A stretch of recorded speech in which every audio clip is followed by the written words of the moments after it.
Oil prices, crude prices, say until about a month and a half back, were ranging in the $65 per barrel ballpark. In fact, if you look at India's budget projections for the coming year, the budget will be out. Generally, it is believed that India's budget projections presume oil to be around $65 to a barrel. The fact, however, is that just lately, over the past few weeks, oil has gone up to $90, and there is no guarantee it will not go up further. Now, why is it happening? It's happening because many factors have come together. It's once again one of those perfect storm situations which is working to the detriment of oil importing nations, but also to the benefit of oil exporting nations. So we've had trouble in Yemen, UAE, between Yemen and UAE, Saudi bombing in Yemen. That is one factor. The other factor is Iranian involvement in Yemen. So the idea that American-Iranian talks will resume and maybe the sanctions will, if not listed, they'll be eased at some point. That is not about to happen. The third thing is Russia. Now, we are not so conscious of this fact, but Russia is one of the big exporters of oil and gas. And today, a lot of its exports are to China. So that has built and cemented a China-Russia strategic relationship. Because what it does for China is that they have access to secure sources of oil and gas from Russia that come overland through pipelines. So they don't have to worry so much about Malacca Strait and other choke points for that affect their maritime oil supplies. For Russia, it's a win-win because they face many sanctions from the West, particularly the US. This export brings in a lot of money to them. In fact, while Russian economy may not look like it's booming, it has many problems, it has many frustrations. People have many frustrations in Russia. The fact is that in the 7 years since the invasion and annexation of Crimea in Ukraine, that is what drew so much by way of sanctions and so much by way of opprobrium to Putin's Russia. Since then, Russia's foreign exchange reserves have risen. So for a small country, I mean, not geographically, it's a very large country of just over 13 crore people, between 13, 14 crore people, and not such a big economy. A country like that today has nearly $630 billion of foreign exchange reserves. So Russian economy today is smaller than Indian economy in overall size, but look at its reserves. A lot of this has happened because Russia has been able to sell its oil and gas. Now, the other part of this perfect storm is what's happening in Ukraine. Now, Russia is massing forces in Ukraine. We had talked about this in detail in an earlier episode of Clutter. I will share a link with you. We had also given you some sketches of where these forces are being lined up. In fact, I see statements from very well-informed people, very well-informed defense journalists who work for global and Western organizations that Russia now have something like 65 to 70 of what is called as battalion tactical groups. So battalion tactical groups is not just one battalion. They are a group of units which is mechanized. So it's like each one might be about 3 battalion strength. So these add up already to about 1,10,000 soldiers. And Russians are scaling up very fast. In fact, Putin, if anything, is now indicating that he's impatient. He's going to scale it up. He does not like the fact, or what he sees as the fact, that NATO is creeping into his neighborhood, and also that Ukraine might become a member of NATO, that Western weapons, NATO weapons or units may be posted or may be positioned in Ukraine. They don't want it because they worry that today it's Ukraine, tomorrow it will be Georgia. So this way the Western world will tighten a kind of noose around Russia. On the contrary, Putin's worldview is, and he has said this in public, that the breakdown of the Soviet Union was the greatest tragedy of the 20th century. So he cannot put it all back together, but he wants to keep that power of the Soviet Union in Russia. And he wants all four former republics to the extent possible under Russian influence. That is his message to Ukraine. So in 2014, Ukraine's ruler, who was pro-Russia, he was removed after a big public protest. In retaliation, he went and captured Crimea without a fight. Ukrainians did not fight there. And after that, he also held some kind of a referendum there, but 97% people apparently said that they want to be part of Russia. So that is gone. In fact, if you heard the German Vice Admiral who spoke in Delhi, German Navy chief, who then subsequently sadly lost his job, he said that Crimea is gone, it's not coming back. And he also said that, look, Russia it is that we have to reach out to, because if Russia falls in China's lap, that's going to be bad for all of us, because China is the big threat. Now, I've brought you here because he's a German admiral. I started with oil and gas and fuel prices. So I haven't lost my way. I am on the same theme, because Germany today is critical to what is happening in Ukraine, what is happening with Russia, and critical to Germany's behavior also is oil and gas. And that is also what is driving up these prices. So let me try and explain this to you. There is also an article by Edward Luce, who's a wonderful writer in the Financial Times. He's a columnist. He explains how Biden today has a Germany-sized problem when it comes to dealing with Ukraine, because looks like all the other European countries are united with the US and Canada that they must protect Ukraine. It is Germany which is having the doubts. Why is Germany having these doubts? Germany is mainly having these doubts because Germany's dependence on Russia for oil and gas, particularly natural gas, is enormous. In fact, Germany has just recently been completing with Russia the building of a big pipeline, a new pipeline from Russia to Germany called Nord Stream 2. So this pipeline has been built. Now Russia has been under sanctions. But as Biden came to power, one of the first exceptions he made to the sanctions regime or the CATSA regime, which we in India are worrying about, or at least are concerned about in terms of our S-400 imports from Russia, is that he gave Germany an exception over the Nord Stream pipeline. Why? One, because he knew it was very vital for Germany. And second, he thought, why piss off an ally?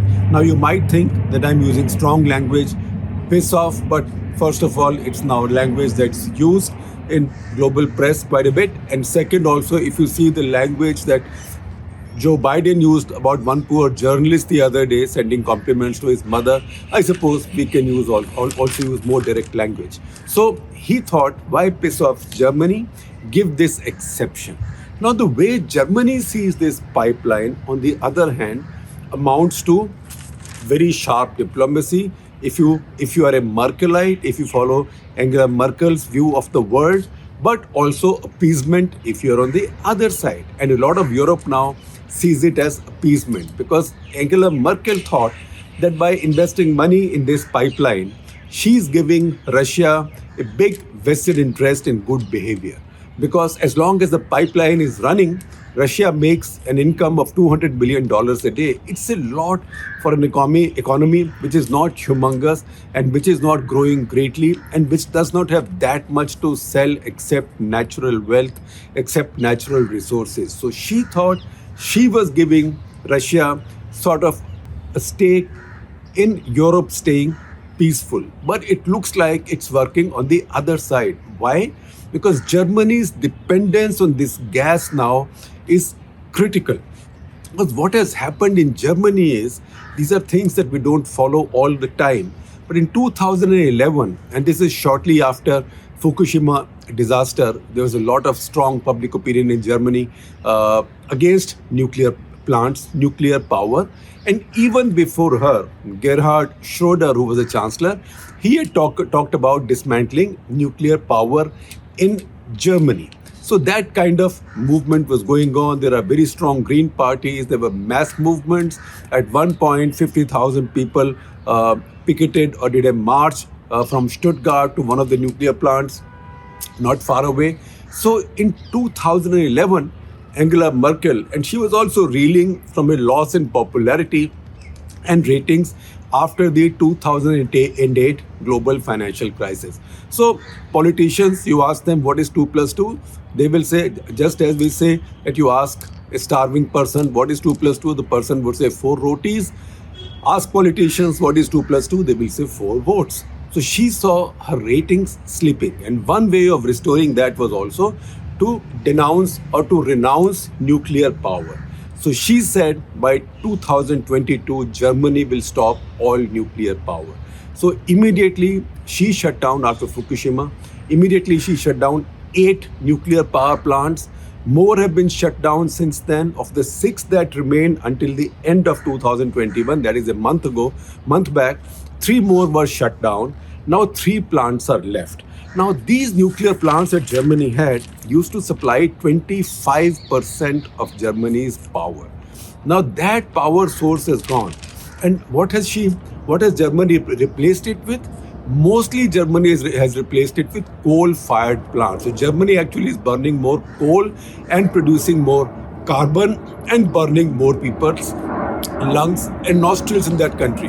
I agree with those who say that the shutting down of nuclear plants was Merkel's biggest error. Now, it's not as if this is a big trend all over Europe. In fact, France at this point is increasing its nuclear power production. In France, in fact, almost 70%, 71% of all power is produced from nuclear reactors. In Belgium, again a country bordering Germany, 51%. Switzerland, yet another country not far from Germany, bordering Germany, 40%. Although, mind you, in Switzerland there was a referendum in 2017 that talked about scaling it down and ultimately getting rid of it. So political correctness like this has made Germany, the strongest, the largest European economy today, dependent on Russia. Because if this oil and gas doesn't come, they are in trouble. Because, already, because they've been shutting down these nuclear plants, they've been having some power outages, not outages as much as voltage fluctuations, and some industry has suffered. And now, if they have to withdraw from this pipeline, or if the Russians say, go to hell, you are supporting the other Western countries, NATO, of which you are a member. And remember, NATO it is, which has guaranteed Russia's own defense for all these decades, for which Donald Trump was threatening them to send a bill, right? Obviously, that didn't happen. So if Russia says, okay, I'm not giving you this gas, go to hell, then what will the Germans do? And that is the reason Germany is being very cagey in its support to the Ukrainian cause. So while a lot of the other European countries, America, Canada, are helping them, Germans, in fact, have even put a ban or a moratorium on any weapons made in Germany, any made in Germany weapons from being given to Ukraine, because they are so afraid of annoying the Russians. Because if they annoy the Russians, then this pipeline might stop, and then this source of gas will stop. And what will Germany do? So you know what? There is a lot of hypocrisy in diplomacy everywhere.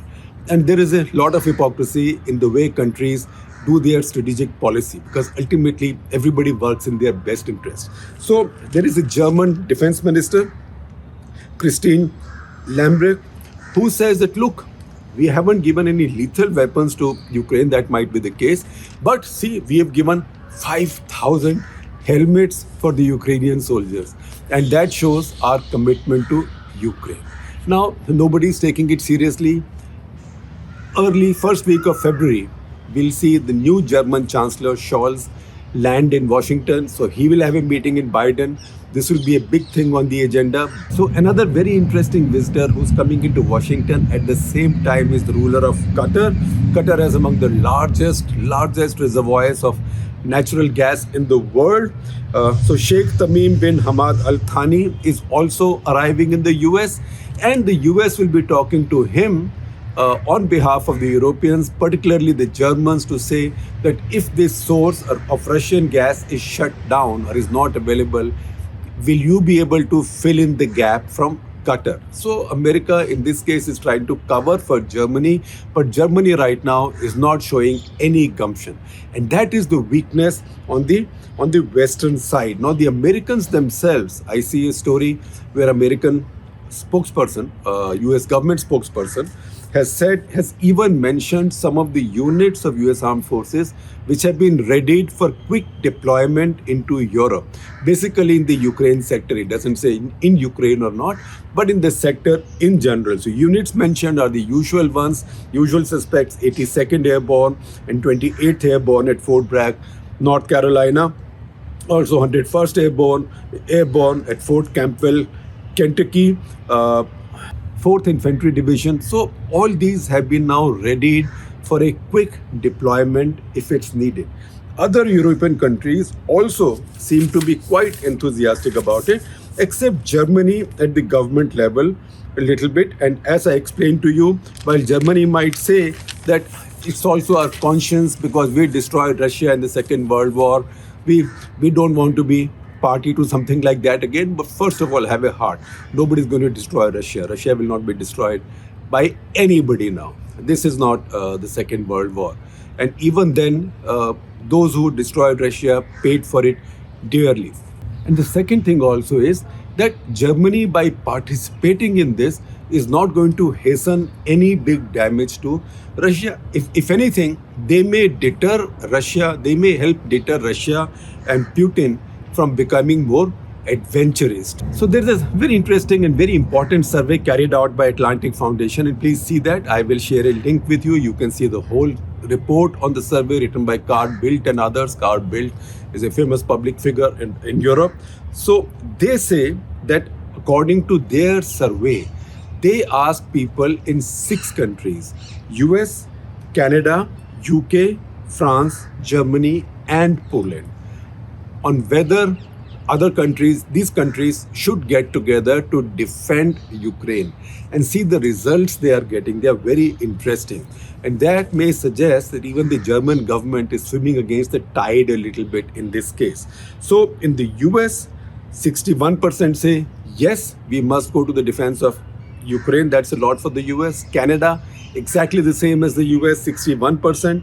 UK, 47%, so close enough to 50. France, 57%. That's a surprise. Even France's membership of NATO is qualified in many ways. And France, like Germany, was among those countries which were skeptical about invasion of Iraq earlier. So France, 57%, very important. Poland, 66%. Because Poland is also a neighboring country to Ukraine, but also it's a country which formerly was under Soviet influence or Soviet control totally as a member of the Warsaw Pact. Warsaw, by the way, is the capital of Poland. So Poland, 66% said go to the defense of Ukraine. But most importantly, in Germany, 49% say go to the defense of Ukraine. So to that extent, it looks like the German establishment today may be swimming against the tide. I will share with you a tweet on the screen from John Chipman, who is the Director General of International Institute of Strategic Studies, a very reputed think tank in London, who has taken notice of this and who has also noticed with a great deal of surprise, and also you can see he's giving it a lot of importance, the fact that 49% people in Germany, that is only 1% less than 50%, support the idea that Germany should go to the defense of Ukraine. Now, what is happening as a result of all this is another set of big uncertainty has arisen around this availability of oil and gas for Germany and other parts of Europe also. And that also is driving up the oil prices. So you know what? Wherever there is trouble in the world, you will find some commodities go up. You will find gold go up. For example, stock markets come down, gold goes up. But crude oil, because gold immediately countries are not mining more gold because the price goes up. They cannot immediately use it. Gold is not consumed like that every day. Gold is not burnt every day. But fuel is burnt every day. And the world has a certain dependence on oil. And as this becomes scarce, as one source after another shut down, at least for some time, some because of sanctions, some because of wars, and some because of tensions of the kind that are now taking place in Europe because of what the Russians are doing around Ukraine. It is oil prices that go up. And that is the reason crude oil is today at 90, threatening high inflation in importing countries.